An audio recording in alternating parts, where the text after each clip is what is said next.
Samantala, isang nanay ang muling natulungan matapos mabayaran ng gobyerno ang mahigit 2 milyong pisong bill sa ospital ng kanyang anak. Salamat sa Zero Balance Billing Program ni Pangulong Ferdinand R. Marcos Jr. Si Sofia Potenciano, una sa balita.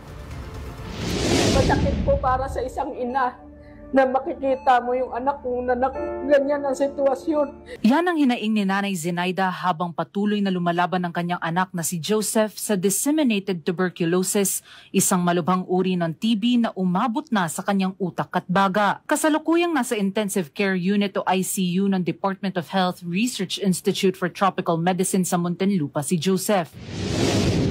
2 buwan na po siyang naka-admit sa amin, naka-intubate, kailangan ng respiratory support. Sa kabila ng lahat ng ito, may isa pang mabigat na pasanin si Nanay Zenaida. Ang mahigit 2 milyong piso na bill sa ospital ng kanyang anak sa loob lamang ng 2 buwan. Wala po akong trabaho, pensyonada na po ako. Yun lang po ang inaasahan namin na makakatulong sa kanya. Nagkabil na po kami. Saan ko po hahanapin yung sino pong tao ang magtitiwala na magpautang sa amin sa hirap ng buhay namin. Ngunit sa gitna ng pagsubok, nagkaroon ng liwanag si Nanay Zenaida.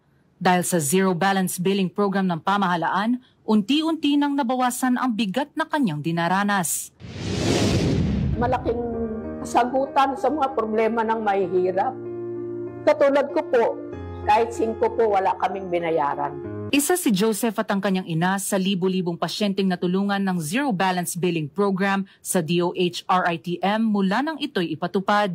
Tinututukan ng Department of Health ang patuloy na pagpapalawak ng serbisyong ito upang mas marami pang Pilipinong hindi na mabibigatan sa gastos sa ospital. Bahagi ito ng pangako ni Pangulong Ferdinand R. Marcos Jr. na tiyaking walang Pilipinong maiiwan sa pagkakaroon ng akses sa serbisyong pangkalusugan, anuman ang katayuan sa buhay. Patunay ang Zero Balance Billing na sa bagong Pilipinas at sa pamumuno ni PBBM, bayad na ang bill mo. Nauuna sa mga balitang totoo at laging bago. Sofia Potenciano, Alauna sa Balita, Congress TV.